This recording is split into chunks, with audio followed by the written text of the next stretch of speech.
Okay, this bike has a larger diameter aftermarket pipe on it, so I'm gonna have to rotate the head a little bit this way, about a 1/4 inch. And to do that, I loosen these two pinch bolts. I'm gonna go in here, and you kind of push down a little bit. You pull down on that ring, and then it'll just come out. Then you're gonna push down this ring, pull this line out,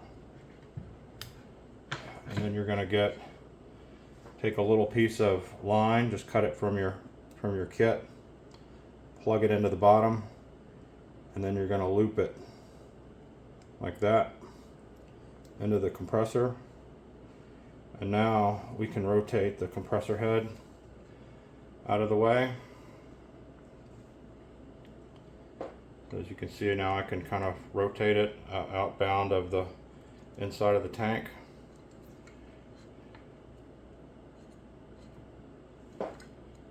I'm going to tighten it back up just to hold it.